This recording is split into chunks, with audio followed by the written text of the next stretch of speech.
بسم اللہ الرحمن الرحیم نحمدہ ونصلی ونسلم علی رسولہ النبی الکریم اما بعد فاعوذ باللہ من الشیطان الرجیم بسم اللہ الرحمن الرحیم۔ آج ہم حضور کی ایک خوش نصیب رضائی والدہ کو خراج عقیدت پیش فرمائیں گے کہ جن کے ساتھ حضور ختم مرتبہ صلی اللہ علیہ وآلہ وسلم کا سب سے زیادہ وقت گزرا۔ آج ہم سیدہ طیبہ طاہرہ سیدہ حلیمہ سعدیہ سلام اللہ علیہا کا ذکر خیر کریں گے۔ حضرت حلیمہ سعدیہ رضی اللہ تعالی عنہا، آپ کا تعلق قبیلہ بنو سعد سے تھا، اور قبیلہ بنو سعد قبیلے کی آپ خاتون تھیں۔ آپ کی شادی حضرت حارث کے ساتھ ہوئی، جس میں سے اللہ تعالیٰ نے آپ کو ایک بیٹا اور ایک بیٹی حضرت عبداللہ اور حضرت شیمہ عطا فرمائے۔ یہ نبی پاک صلی اللہ علیہ وآلہ وسلم کی دائی بھی ہیں، رضائی والدہ بھی ہیں۔ نبی پاک صلی اللہ علیہ وآلہ وسلم یعنی ابتدائی جو آپ کے 4 یا 5 سال ہیں وہ آپ نے ان کے ساتھ طائف میں گزارے۔ طائف یہ مکہ المکرمہ سے تقریباً 60 یا 70 کلومیٹر کے فاصلے پہ ہے۔ وہاں سے پھر آگے تقریباً 25 یا 30 کلومیٹر کے فاصلے پہ ایک قبیلہ ہے بنو سعد، وہاں پہ ان کا گھر تھا۔ وہاں پہ یہ قبیلہ قیام پذیر تھا۔ تو مکہ المکرمہ کا یہ رواج تھا کہ ہر سال جو بچے تھے ان کو دہیاں لے جاتی مکہ سے مدینہ سے، تاکہ ان کی اچھی نشو و نما ہو، ان کے ہڈ کاٹ مضبوط ہوں اور قد اور وہ شخصیات بنیں۔ تو جس سال ہمارے نبی کی ولادت ہوئی تو اس سال اللہ تعالیٰ نے ہر ایک کو بیٹے ہی عطا فرمائے۔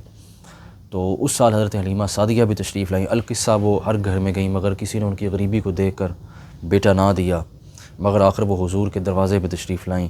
اور پھر حضرت عبدالمطلب نے حضرت آمینہ کے رائے سے، ان کے مشورے سے، ان کی رضامندی سے حضرت حضور پاک کو حضرت حلیمہ سعدیہ کے سپرد کیا، اور حضور تقریباً 4 سال تک ان کے آنگن میں رہے۔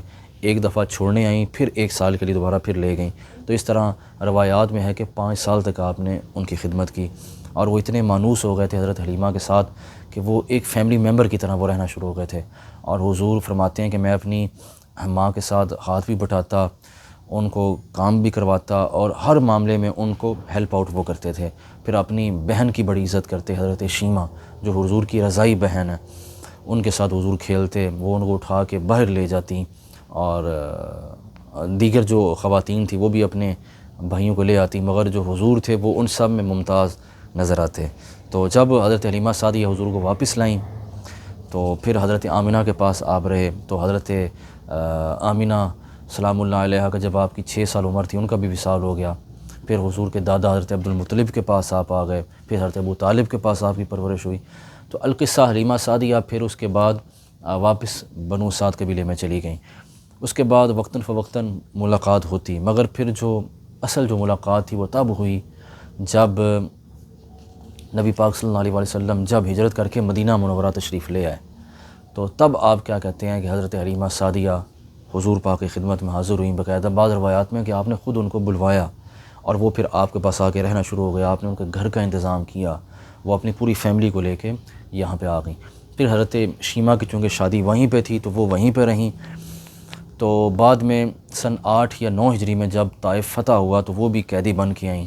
تو پھر حضور کی آنکھوں میں تب آنسو تھے جب دیکھا کہ میری رضائی بہن بھی قید ہیں۔ تو آپ نے کہا صحابہ ان کو کھول دیا جائے، یہ میری بہن ہے جو مجھے بچپن میں کھلایا کرتی تھیں۔ اور پھر یہ پوری فیملی جو تھی یہ مدینہ منورہ میں شفٹ ہو گئی۔ تو سن 8 ہجری میں حضرت حلیمہ سعدیہ سلام اللہ علیہ کا مدینہ منورہ میں ہی وصال ہوا۔ حضور نے ان کی نماز جنازہ خود پڑھائی، خود ان کو قبر میں اتارا، اور ان کے شوہر حضرت حارث ان کا بھی وصال ہوا۔ ان کا وصال حضرت عمر فاروق رضی اللہ تعالیٰ عنہ کے دور میں ان کا بھی وصال ہوا۔ تو یہ وہ خوش نصیب بیوی ہے کہ جس نے حضور کو پالا، حضور کی خدمت کی، اور حضور کے ساتھ ان کا جو پیار تھا، محبت تھی کہ جب یہ تشریف لاتی تو حضور ان کے استقبال کے لیے کھڑے ہو جاتے، اور حضور کہتے ہیں کہ میرے صحابہ یہ میری ماں ہے جس نے مجھے بچپن میں دودھ پلایا تھا، اور حضور ان کو ماں کی طرح ان کا ادب کرتے، ان کو تحائف دیتے، اور ان کو تحفے پیش کرتے، اور ان سے محبت کرتے، اور اپنی جگہ پہ ان کو بٹھاتے اور ہاتھوں کو بوسہ دیتے۔ اور حضور پاک صلی اللہ علیہ وسلم ان کے گھر بھی تشریف لاتے۔ جب یہ مدینہ میں شفٹ ہو گئیں پھر حضور ڈیلی ان کے گھر بلا ناغہ یا ایک دن چھوڑ کے ان کے گھر لازمی تشریف لاتے اور اپنی والدہ کی نگہداشت کرتے۔ مدینہ منورہ میں حضرت فاطمہ بنت اسد، حضرت ام ایمن اور حضرت حلیمہ سعدیہ، یہ وہ 3 خوش نصیب خواتین ہیں کہ جن سے حضور بہت زیادہ محبت کرتے تھے، اور ان تینوں کا اللہ نے ماں کا درجہ حضور پاک نے ان کو دیا ہوا تھا۔ اللہ تعالی ہمیں سمجھنے کی توفیق عطا فرمائے، اور اللہ تعالی ہمیں حضور کے ماؤں کی توقیر اور عزت کرنے کی توفیق عطا فرمائے۔ وما علینا الا البلاغ المبین۔